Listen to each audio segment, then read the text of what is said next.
The van. Finally, sorry it's took so long. I went in a very dark tunnel, and yeah. So anyway, as promised a long time ago, it's got a bike rack. It sleeps four. She's in great nick. She's about 30 years old. I've got a 175 watt solar panel on the top. Two 6 kilogram propane bottles. There was only one in there when I bought it a year ago. I had to pay 75 quid for an empty one because they're not. You've got to do returns now because they've stopped making the bottles. So I spent 75 quid on an empty 6 kilogram propane bottle. So there's two almost full in there now. Let's go inside.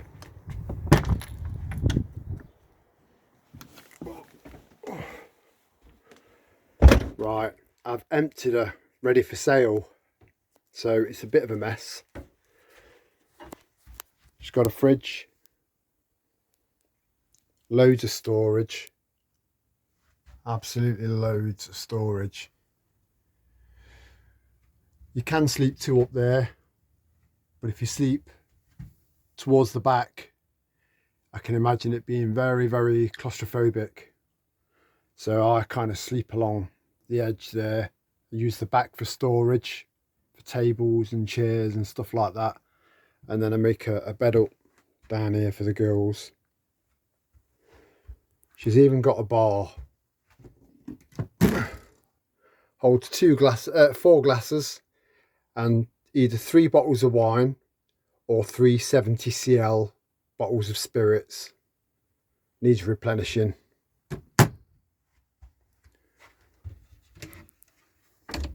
Sink. Sorry it keeps blurring in and out. And then all your cutlery, stuff like that. Pots and pans in there. This is a twin hob. Needs cleaning. I need to clean the inside of it. You see, this is the problem. It's up for sale. There's been loads of interest, but no one's really come forward. I don't really want to take the price down anymore because it's under what it's worth already. But as they say, it's only worth what people are prepared to pay. So it's got a twin hob, a grill, and an oven. A polymer water heater, so it's got hot and cold running water.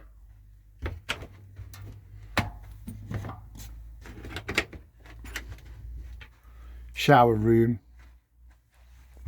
toilet, blah de blah.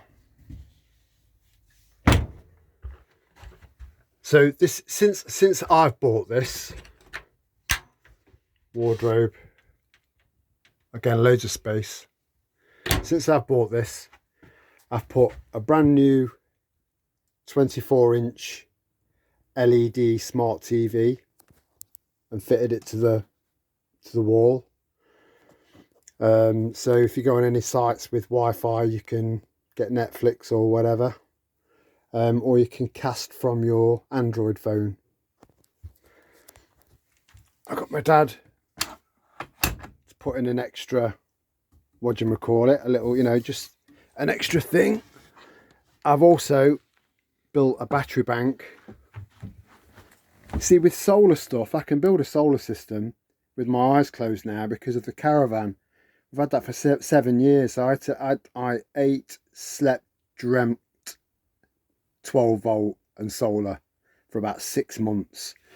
So there's 3 130 AH batteries in there with a quality MPPT solar controller, and then there's an inverter there that just needs to go in, which is a piece of cake to put in.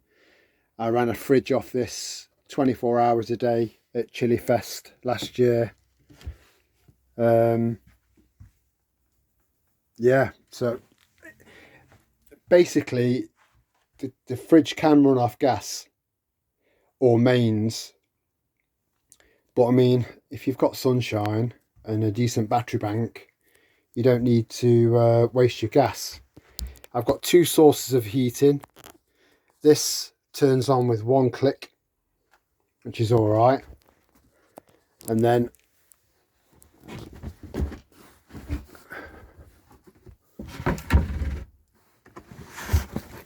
under there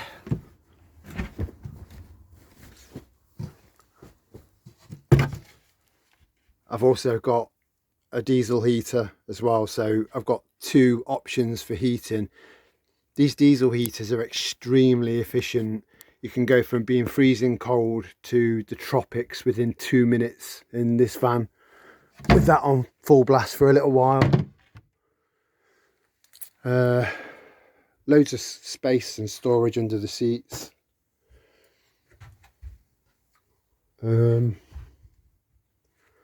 She's not really got a lot of mileage. She's so much fun to drive.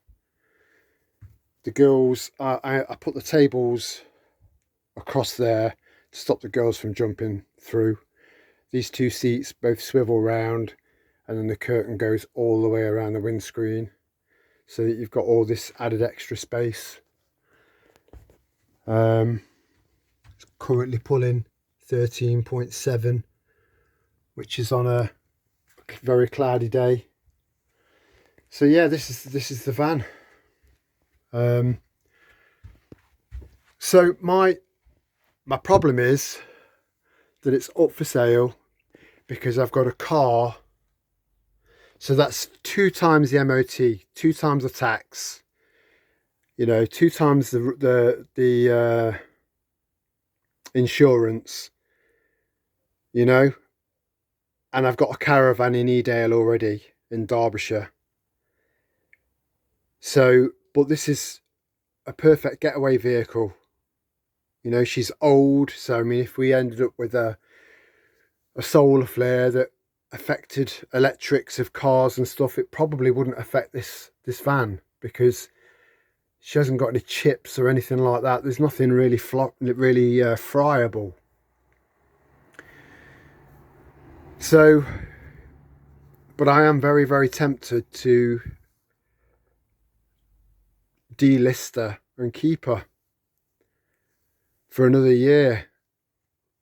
But I'm also aware of the fact that I've just got a funny feeling about this year. Something big's, I feel like something big's coming. And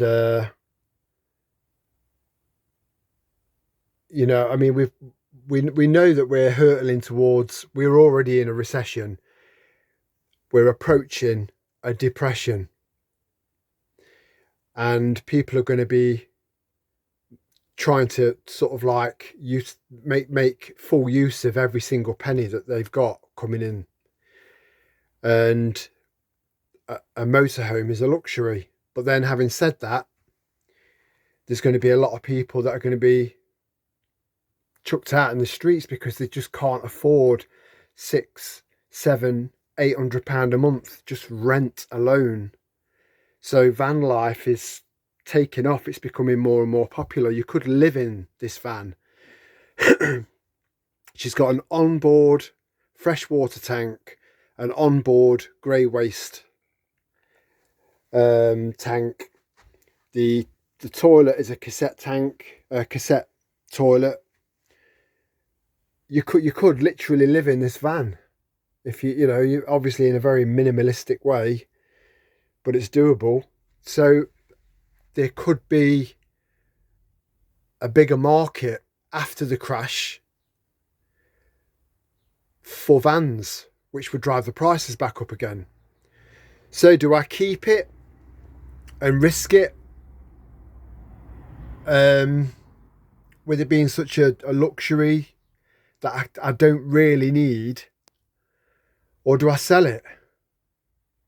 You know, it's I'd like to, I'm curious as to what you guys think based on the information I've just given you. I've got a car already. You know, I've got a caravan, a place I can go to in the peaks. But this gives me freedom to go to the seaside and go to other places in the country. I can't do that with the caravan because it's there permanently. I don't have the means to tow. So what would you do? Much love to you all. Ciao for now.